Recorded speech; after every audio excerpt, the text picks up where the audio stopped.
Mestna občina Celje je začela sanacijo zemljine v vrtcu Tončke Čečeve na Aljaževem hribu. V Dobju se še vedno niso pomirili z ukinitvijo pošte. 5. festival Dojiva se bo v soboto potekal tudi v Celju. Mladi slovenski rokometaši so novi evropski prvaki. Spoštovane gledalke, cenjeni gledalci, lepo pozdravljeni in vabljeni k spremljanju dogodkov dneva. Mestna občina Celje začenja sanacijo zemljine na območju vrtca Tončke Čečeve na Aljaževem hribu. Za izvedbo del so izbrali celjsko podjetje Voc, ki mora sanacijo izpeljati v 30 dneh, torej do začetka novega šolskega leta. Celoten projekt sanacije bo občino stal 125 tisoč evrov.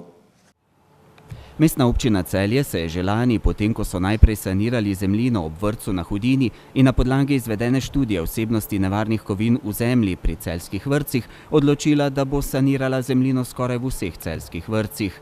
Ker je sanacija velik finančni zalogaj, jo bodo izvedli v fazah. Zdaj so z deli začeli pri vrtcu na Aljaževem hribu. Mestna občina Celje na podlagi sklenjene pogodbe z izbranim izvajalcem del, to je podjetje Voc Celje, začenja sanacijo zemljine na igrišču vrtca Tončke Čečeve na Aljaževem hribu. Izvajalec del, ki je bil v petek dopoldan uveden v delo, mora sanacijo in zunanjo ureditev igrišča zaključiti v roku 30 zaporednih koledarskih dni, torej do konca poletnih počitnic, ko bodo vrtec znova napolnili otroci. Na mestni občini Celje smo resnično veseli, da jim bomo z zamenjavo zemljine omogočili brezskrbno igro na prostem in seveda verjamemo, da bodo zadovoljni tudi njihovi starši, ki jih vodstvo vrtca redno seznanja z informacijami o načrtih oziroma o poteku projekta. Izvajalec celjsko podjetje Voc je bil izbran po prijavi na javno naročilo, ki ga je občina objavila 22. junija in je že lani saniral zemljino na igrišču ob vrtcu na Hudini. Kot pravijo na občini, bo postopek tudi na Aljaževem hribu zelo podoben. Sanacija se bo izvedla z odstranitvijo vrhnje plasti zemljine v debelini 50 cm.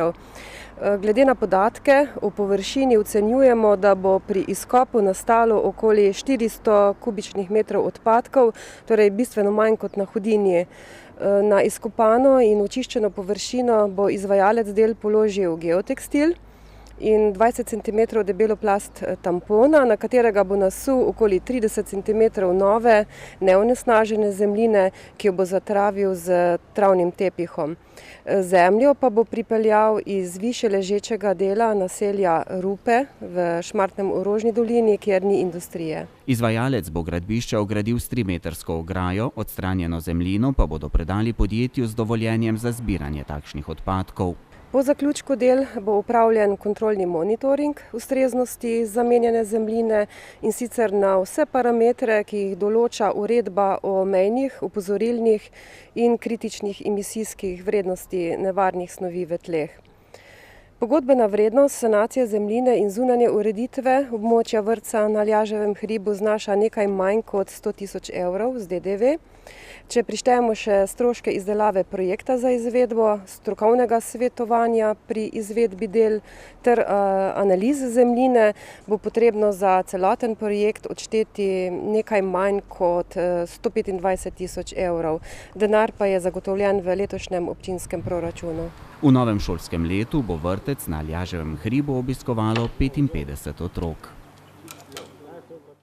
Z varčevalnimi ukrepi Pošte Slovenije, podjetja v državni lasti, ki je v zadnjih letih ukinilo precej stalnih poštnih poslovalnic, se ponekod še vedno niso sprijaznili. Eno takšnih območij je občina Dobje, kjer menijo, da so njihovi starejši občani zaradi tega drugorazredni državljani.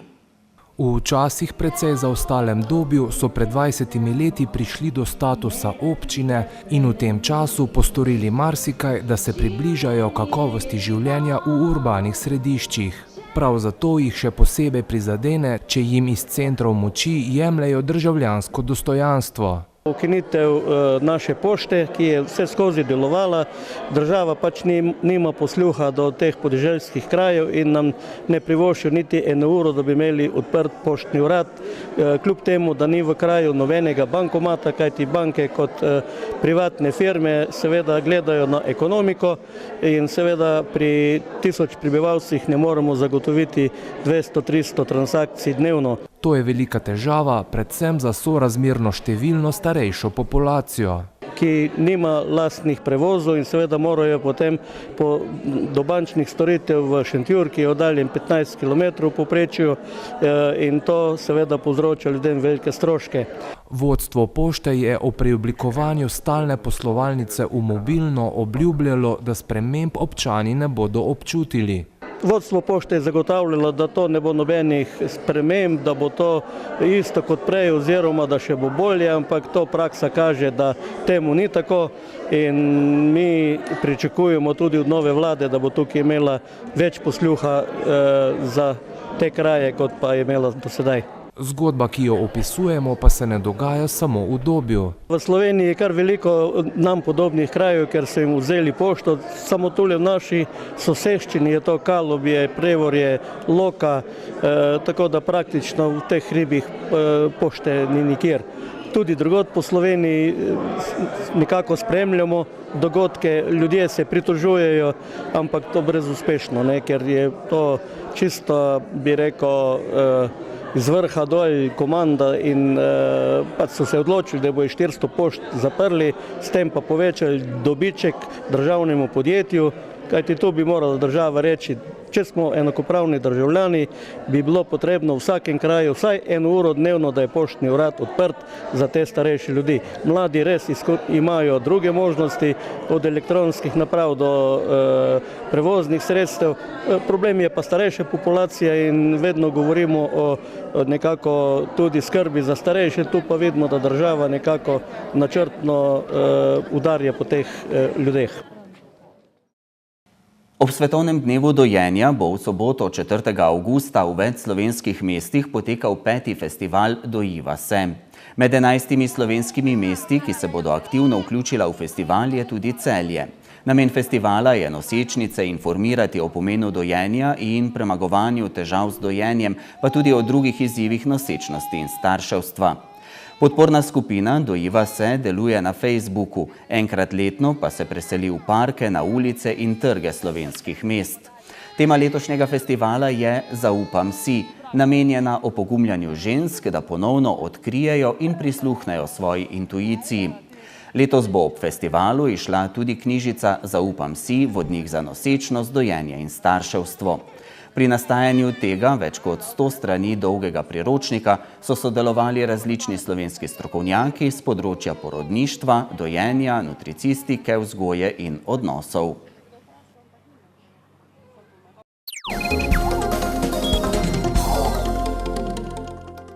Slovenski rokometaši do 20 let so evropski prvaki. Na domačem prvenstvu v Celju so sinoči v izjemnem ambientu polne dvorane Zlatorog v finalnem obračunu z 31-30 premagali Francijo. To je prvo zlato odličje slovenske reprezentance do 20 let. Generacija igralcev letnika 1982 je bila na Evropskem prvenstvu 2002 na Poljskem druga. Mladi Slovenci pa so v preteklosti osvojili še 3 bronaste medalje. Slovenija je bila proti favorizirani Franciji odlična. Francozi so povedli s 5-2, ob polčasu vodili za gol 16-15, potem v nadaljevanju povedli tudi 26-23, a se je Slovenija v izjemnem slogu vrnila in na koncu povsem zasluženo osvojila končno in fantastično prvo mesto.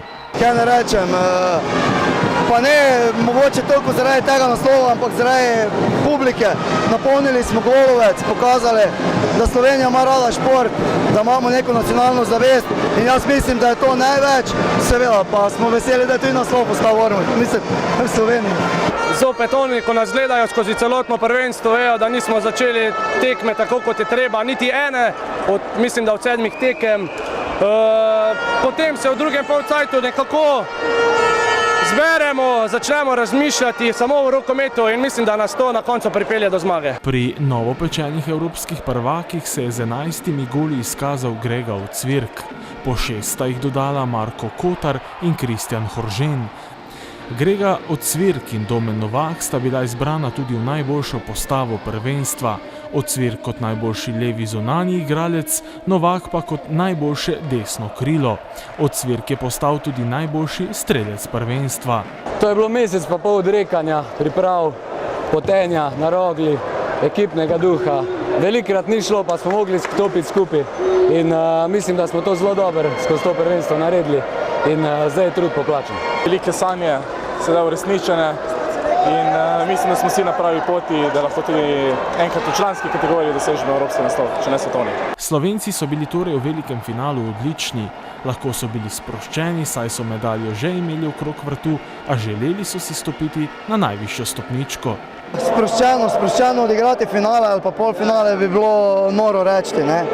Ampak smo pa pokazali karakter, ne? In velika jajca. Ne? Enkrat se mora končati niz zmag Francozov, mi smo ga prekinili. Upam, da na naslednjem svetovnem prvenstvu ponovimo ta rezultat. Vemo, da bo težko, ampak verjamem v fante, v vodstvo, v celo Slovenijo, ki nas je prišlo podpreti in svaka čast. Selektor Prapotnik je v velikem finalu lahko dejal le to. Zmagali smo. Občinstvo je skozi celotno prvenstvo dihalo z reprezentanco Slovenije. Pika na i je bila v samem finalu, potem ko je bil Zlatorog povsem napolnjen, vzdušje pa izjemno. Brez navijačev v vsakem trenutku so nas podprli, tudi če smo izgubljali za nekaj golov. Res kapa dol, najrajši bi se vsem zahvalil, upam, da bodo pol pogledali.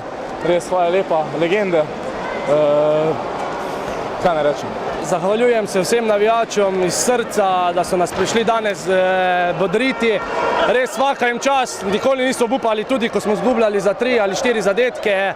In res zelo sem zadovoljen, da imamo tudi mi v Celju in Sloveniji takšne navijače.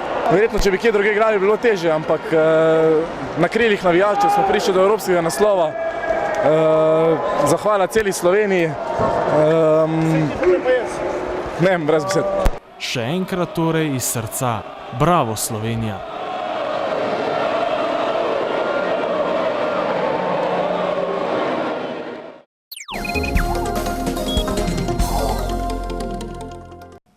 Jutri bo pretežno jasno, verjetnost popoldanskih vročinskih neviht bo majhna.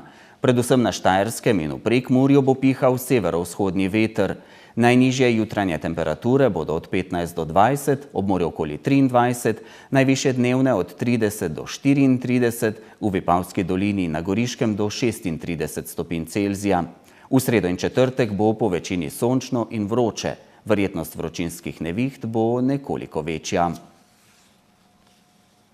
Ponedeljkovi dogodki dneva so za nami. Hvala, ker ste bili v naši družbi in ne zamudite nas znova jutri. Nasvidenje!